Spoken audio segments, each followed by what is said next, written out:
I didn't sleep after I brought her back. Won't eat, barely drinks. She just keeps drawing the same symbol over and over again. The triangle, the 3 circles.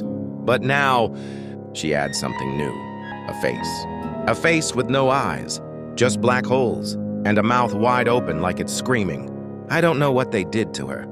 I don't know what they awakened in her. But the deeper I dig, the clearer it becomes. We were never meant to leave that place alive. 2 days after we escaped, I found something wrapped in her jacket pocket. A small cloth bundle. Inside was a brittle, water-damaged book.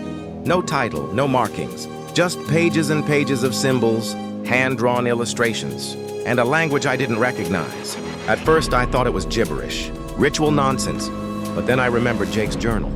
He had scribbled some of those same symbols in the margins. It wasn't nonsense. It was a code. I spent hours online trying to decipher it. Forums, old archives, occult databases. Nothing matched exactly, but I got close. There's a language that predates Latin, possibly even Sumerian, called Terranic, supposedly used by lost mountain cults in Eastern Europe. But one word kept coming up again and again: Khazun. No one knows what it means, only that it's always associated with disappearance, sacrifice, and decay. One page in the book had a crude drawing of the village. I recognized the church, the square, the woods, but beneath it all was a massive circular chamber, underground, with a creature drawn at its center. A god, maybe.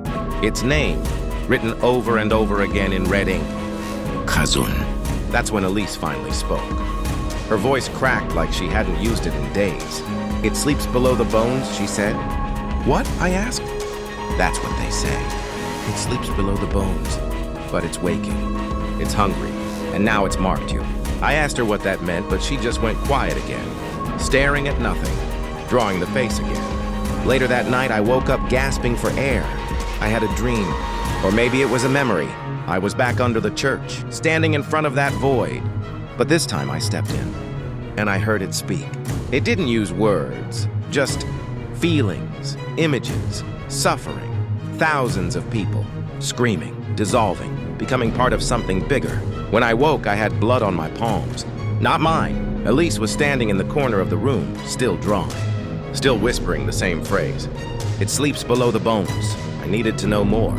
I had to go back one last time. This time I brought everything. The book, Jake's journal, a flashlight, food, weapons. I didn't care if I didn't make it back. I just needed answers. Elise didn't try to stop me. She just handed me a page torn from the book. It had a map, a path through the woods, past the altar, toward something called the Hollow Spine. I followed it. It took hours, days maybe.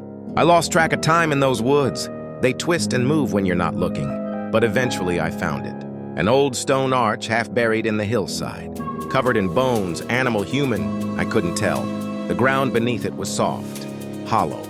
I started digging. Not far down, I hit stone, then metal. A sealed trapdoor with that same damn symbol carved into it. I pried it open and dropped into darkness. The air was colder than anything I've ever felt. It wasn't just temperature, it was emptiness. Like the air didn't want me there. I walked for what felt like forever. The walls were wet, covered in carvings, symbols, warnings, stories of people, consumed by the god beneath. Eventually, the path opened up into a massive underground chamber, bigger than any cathedral. A black pit sat in the center, pulsing like a heartbeat. And around it, statues, dozens of them. All of people mid-screen, frozen, reaching, terrified. I don't know if they were carved or turned. There was a stone tablet on a pedestal nearby. I recognized the symbols from the book. I traced my fingers over it, and suddenly I understood. This god, Khazun, wasn't a god in the way we think. It wasn't worshipped. It was contained. The cult didn't serve it. They were keeping it asleep, and they were failing, because now it was awake, and it knew me. The ground shook. I looked into the pit and saw something looking back. No eyes, no face, just hunger. And then I heard Jake's voice. Not screaming, laughing. "You'll understand soon," he said. "We all do, eventually." I turned to run, but the tunnel behind me was gone. Just more statues, and the sound of something rising from the pit. I don't remember how I got out. I just remember waking up at Elise's feet, covered in dirt, bleeding from my nose and ears. She said I was gone for 2 weeks. I thought I'd been gone one day. She said something else too. Something I haven't told anyone until now. She said my eyes were black when I came back. To be continued. Episode 5, title. I infiltrated their ritual, and what I saw changed everything. I don't know how much longer I have. Not before they find me, but before I stop being me. Elise doesn't say it, but I know she sees it. I've caught her watching me at night, holding that pendant the old man gave me, like she's hoping it'll keep me from slipping completely. Sometimes I hear myself say things I don't remember saying, words that don't sound like mine. Sometimes I see places in my dreams that feel familiar, but I've never been there. And sometimes when I look in the mirror, it's not me looking back. But I need to know the truth. I need to finish what I started. The journal, the book, the map. They all point to something deeper. One final ritual the cult performs. The one that brings Khazun fully into our world. Elise said they call it the welcoming. And it's close.